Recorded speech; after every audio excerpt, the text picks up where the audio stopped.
Ladies and gentlemen, a very warm welcome to you. You're watching Encounter. Today, we have Mr. Lyndon Rego, who is the Executive Director at the Center for Entrepreneurial Leadership at the ALU, which is the African Leadership University. Mr. Lyndon, thank you very much for being here with us. My pleasure, Roshan. What does the Executive Director at the Center for Entrepreneurial Leadership do? Right. It's a good question. The African Leadership University is an institution that's founded on developing leaders, transformation leaders for the African continent. So African leadership is very much at the core of our name, and leadership is what we're about. So my role at the Center for Entrepreneurial Leadership is really to think about how do we develop those transformational leaders? What is it that we might need to do to help them find their purpose and unlock their potential? And it's a journey that's really looking at the students as part of a holistic experience that includes faculty and staff. So a lot of what I do is actually also developing the staff and faculty at our institution. How do you find yourself in the field of, can I say, being a facilitator in terms of leadership courses? Yeah, absolutely. Yeah, and facilitation is really important because we don't really think about teaching leadership because it's not something that you can just learn from a book or watching a video, although there's lots of those resources around. It's really about the journey of discovery. It's an experience. It's an experience. And the best kind of leadership development is highly experiential. We learn from challenges, from things that set us back, and we start to, from those experiences, reflect on who we are and what it is that we might need to do differently to get to where we want to go. It's also very important for you to be 1, 2, or even 3 steps ahead to be able to direct those students into the right channel so that they can have the proper experience to enhance their leadership. Absolutely. Yeah, it's a bit of a journey, and there are stages that are there, and it's organic. Everybody, if you will, has to walk the path. You know, this is quoting the Buddha, and we can't do it for anybody else. So what we can do is create the environment and the circumstances that create the potential for self-discovery. You have been in the field for quite some time now, and the term leadership, what it means, has changed a lot over the past years, especially over the past 10 years. Yes. We had leadership 1.0, 2.0. It has reached up to 4.0, where we speak about AI, technology, automation. Yeah. But that's also changing now. That's right. So please share with us what are your views and how is it changing, in which direction is it moving? Great, thank you. It's a really difficult word. In many languages, actually, there isn't a word for leadership. And oftentimes it's associated with the people in power. And sometimes that's an unsavory reputation, right? So at the Center for Creative Leadership, which is an institution that I worked for about 15 years, and is perhaps the oldest, largest institution devoted to leadership development. Curiously, although they had as many as 60 people studying leadership, they couldn't agree on a single definition of what leadership was. But around 10 or so years ago, they managed to converge around a certain kind of definition, which was really thinking about leadership as a social process of how people come together to achieve common outcomes. So it's really thinking about leadership in the context of a collective. And in that level, it's not about a single person and what they do or the positions they occupy, but it's really about how a person can perhaps mobilize and leverage the talents of other people in service of common cause. And it also really starts to think about leadership as a much more fluid thing. So people step up to play leadership roles, as it were, but it's less so about one singular person being the leader. And so as we think about the modern world that we have, we all have to be a leader of our own lives. We don't work for organizations forever, perhaps in the ways that we did in the past. When we look at the leaders in the world, of course, we think of Nelson Mandela, we think of Mahatma Gandhi, of people who have made big changes in their lives and the lives of other people. But if we go further back into history, I think the most important leaders are those who gather the most number of people, but those people spent their time working for others. That's correct. Probably 20 hours out of 24, they were working for others. That's right. The names that would come to mind, Rumi, Jesus, Buddha, for me, these were the real leaders because they did not have any personal interest. Yes. So from what it was before, Yeah. mythology or not, Yeah. to what we're trying to define as a leader Yeah. now, it's quite a drop. So I'm very interested to know what is your definition of leadership? Yeah. I think what you pointed out is that leaders can exist in many forms. And any given time, perhaps the most significant popular leaders might be political leaders. Today, the President of America, for instance, or the head of a certain kind of country. And there are also business leaders who have a lot of power and influence. Perhaps a few years ago, Steve Jobs was considered a great idol, Elon Musk. But these are people whose importance, I think, is more fleeting. And you mentioned the names of Buddha and Jesus and Rumi. And these are people who've been gone perhaps not tens of thousands, but millennia ago, right? 2,000 years ago at least. And these are people who have had a much more significant impact on the lives of people that's lasted. Now, what is it? It's still lasting till now. It's lasting so it's till still now. present. Their teachings are still, people Present. still connect to their teachings. Yeah.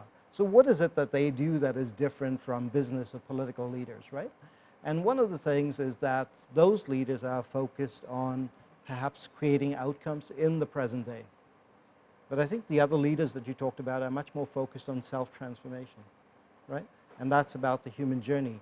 And ultimately, what we can do in the world is connected to our own beliefs, how we see ourselves, how we define what our purpose is, and how do we work with others to create good outcomes. So therefore, I think the impact of those kinds of leaders has stood the test of time. We can say that those leaders back then were more influential compared to those we have now. So I'll come back to what I asked you earlier. So the level has quite dropped. Yeah. Yes and no. I think so. For instance, I think the leaders that we talked about are people who lived a long time ago, right? These great spiritual leaders. And I think that there is a need for such leadership today. So it's possible that we might see new leaders emerge who are able to uphold those values and perspectives, but who can speak to our modern times. One of the things that we see in the world is that traditional religion is kind of fading. A lot of people, especially in the West, don't practice any active religion. But the need for spirituality, for meaning, for purpose hasn't gone away. It just needs to be redefined for our times. And I find when you talked about Mandela and perhaps Gandhi and Martin Luther King, when you go around the world as I have, you know, these are the names that are often called upon when you say, who are the leaders that you admire the most? Mother Teresa, another person, the Dalai Lama. But what's different about these people, right? They're oftentimes trying to make the world a better place, but they do this with a deep spiritual kind of core that is connected to the way that the Buddha and Jesus operated. And I think when you find leaders who are really grounded in a spiritual identity, a larger identity of what the world is about and what it impacts about, and seek to make change in the world, that's when you get a very significant impact that they might be able to create. And these people are fairly rare, but could we all perhaps strive to become leaders of that kind of sort in terms of our own journey? I think it's possible. All right, now that we have more or less defined a little bit of what is leadership, I wouldn't say define, we're just scraping the outside of it. From where you are at the moment, you work a lot with millennials, right? Yes. I want to hear that story. How is that coming about? Is that harder? Is it easier? And also, what is the reaction? How much is the receptivity to leadership? Yeah, I think there is more potential, and I'm very optimistic. I think we've come from an era where people were perhaps locked into much more traditional roles that didn't challenge the way things exist in the world. They play by the rules. But we've really come into an age where there is more possibility, there's much more change. And for young people, they know that the world is shifting around them, and what they really need to do is manage their own trajectory, navigate their own course. So they see much more possibility for self-actualization, and perhaps they're doing a lot more self-searching to say, what is it that I want to do with my life, recognizing, unlike the people of the past, that they actually have choices to make. So you would say that it's moving in the right direction then? There is the potential for us to move in the right direction. And I think that's why education and leadership development is so important. It's because what we do with young people when they're trying to figure out what the world is about, who they are, a lot of that happens really early in age. Perhaps I've heard that the ideal time to do leadership development is at 11 years of age. But the people who typically get leadership development might be in their 30s and 40s. So how do we actually start this earlier? So actually building it into education is of very, very significant importance, especially when we're thinking about preparing young people for the future. Especially in the current educational system around the world. I wouldn't say not Absolutely. only here. Absolutely. You know, we see education use a model that's perhaps been unchanged for centuries. It was preparing people to work in fairly stable environments, and therefore you provided them with knowledge and you tested them on that knowledge so that they could be able to apply it. But however, today the world is changing so fast that nothing that you know or know how to do is going to stand the test of time. What you really need to do is to be able to be an agile learner. So this concept of learning agility becomes really important. So what education in a way needs to be about, and this is what ALU leans into, is how do we develop people who are able to learn, who are able to collaborate, who are able to think, who have a sense of purpose. It's a lot of investment in the person so that they can create a life of purpose, a life of manifesting themselves. One of the main challenges in terms of teaching leadership is to be able to assess a person first, to know where they stand, Yes, and then know how to implement yes, the leadership skills yes, in an experiential way. yes, But in your case at ALU, you meet people from different backgrounds. yes, So I think that relates a lot in terms of when you're facing people from different backgrounds. It is the same as someone in the workplace who is meeting people from different backgrounds, or even me and you as an individual in society. We meet people from different backgrounds. So how do you deal with this? How do you marry it all? yeah. I think dealing with difference, so to speak, is a very, very significant challenge, and it's an important factor in our own development. So if we look at the world around us, there's a lot of polarization, there is a lot of conflict, and it's really related to a number of dimensions. They could be race, they could be language, they could be religion, they could be political orientation, gender orientation. We have all these battles that are being fought in the world, and they're around zones of difference.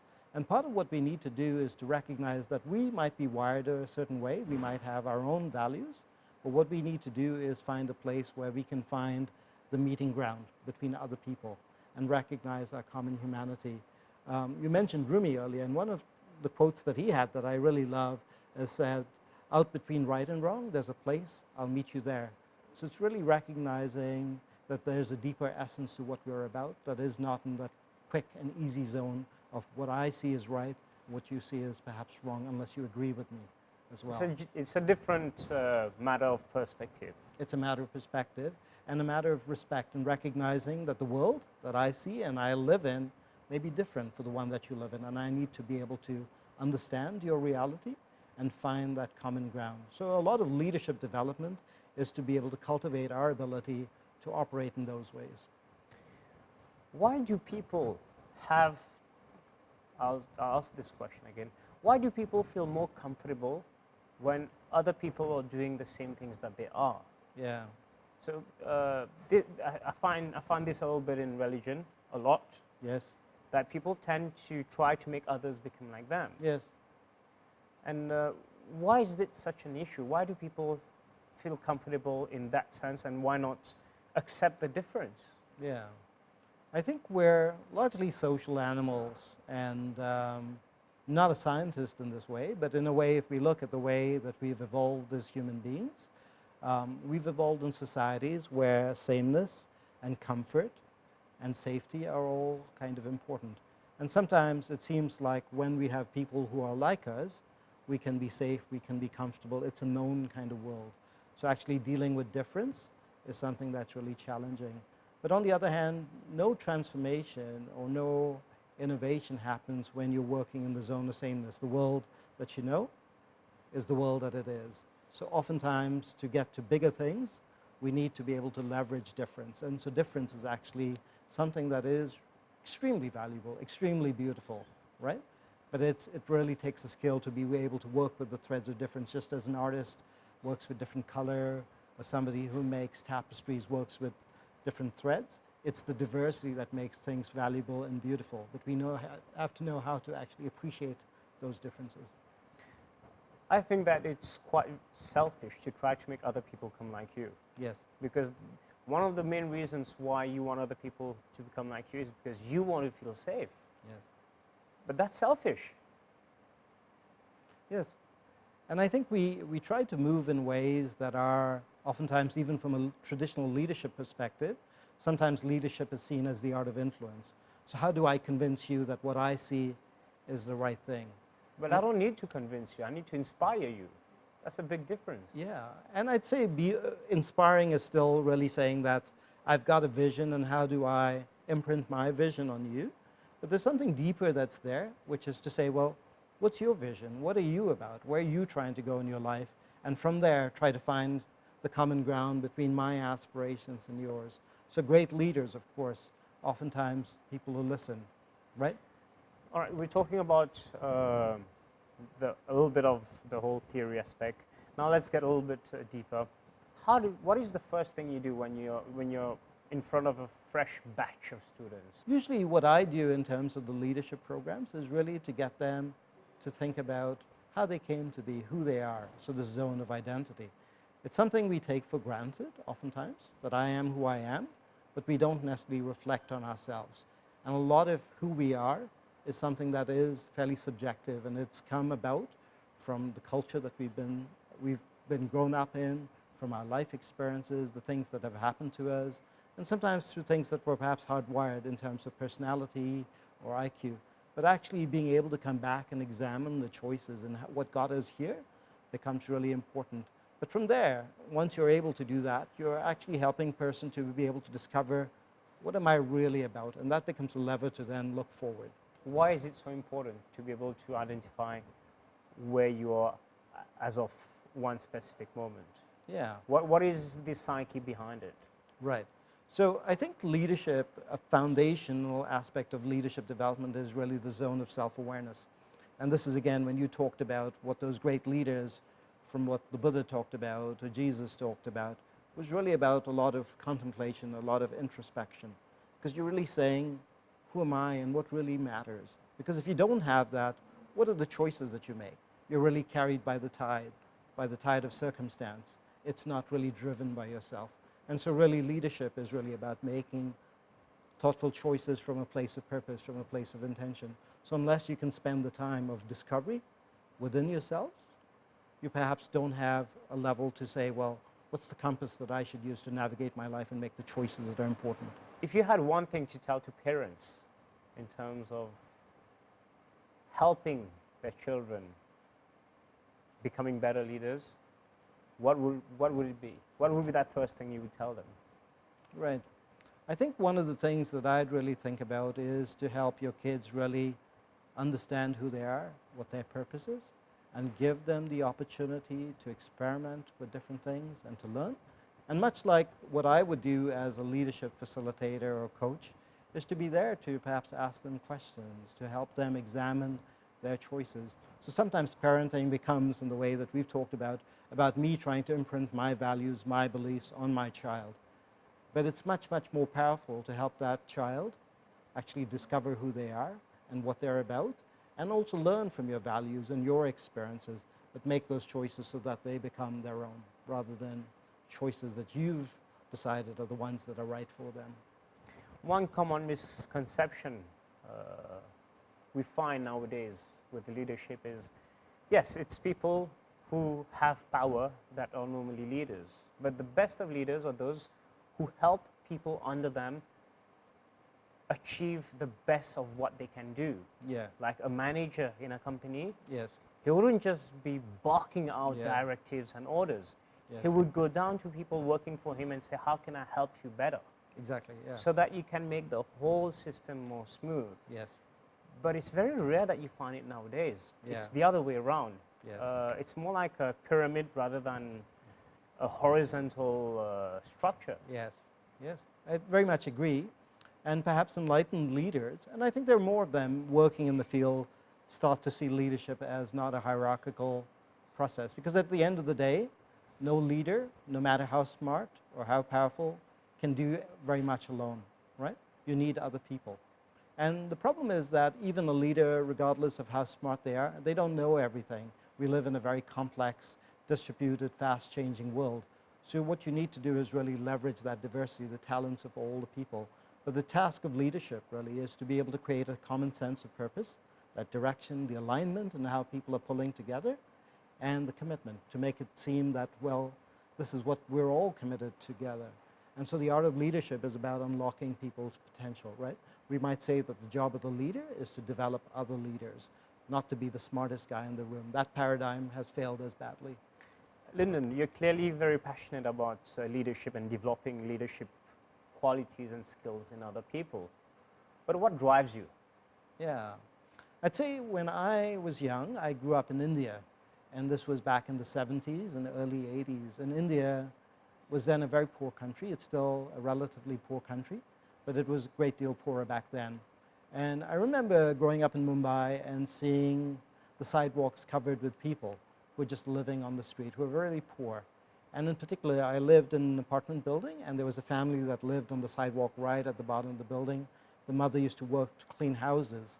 And there was a father and a baby that would just sit all day on the sidewalk, just feet away from fast-moving buses and trucks that were going by.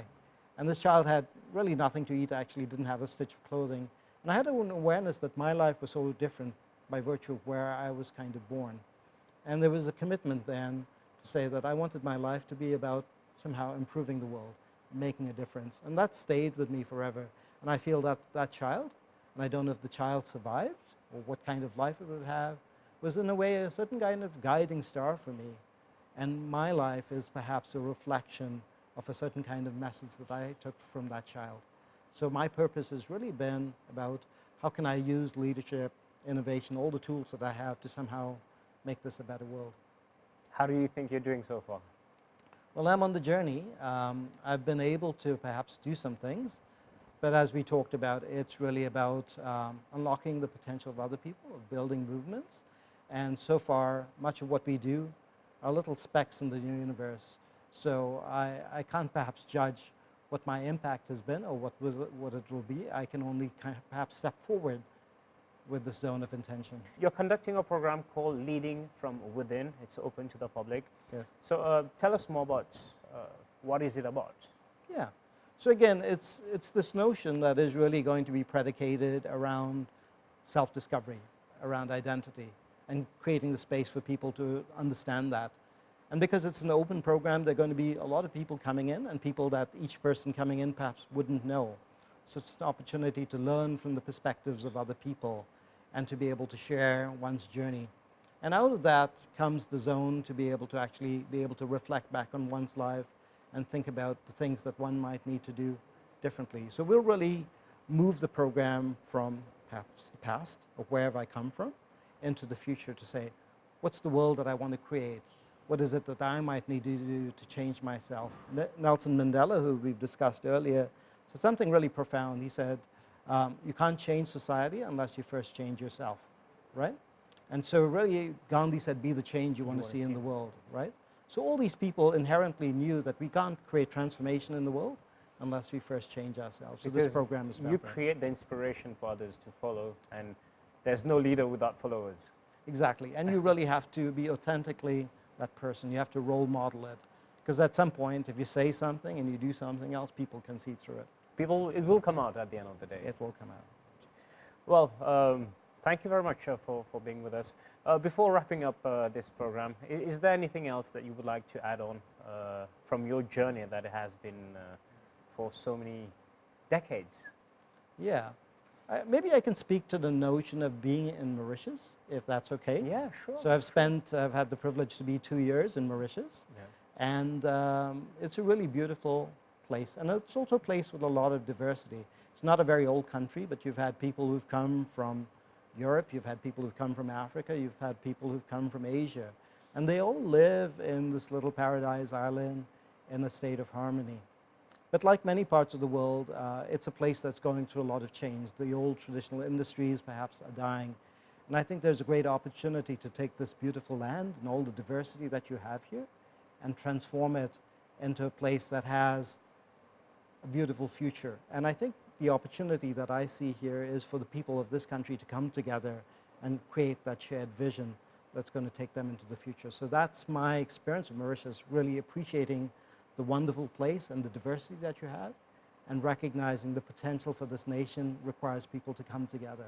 That is quite a statement from an Indo-American believing in the potential of Mauritius, which is a tiny dot on the world map. But small places like we've seen Singapore and Hong Kong and perhaps Dubai, these are all very small city places, perhaps smaller than Mauritius. So it isn't about the size, it's about the potential of the imagination and the energy that we could create. So you see Mauritius doing well in the future? Yes, it has the potential to do well, but it's at the end of the day all up to us as people. How do you think Mauritius would do better in the future?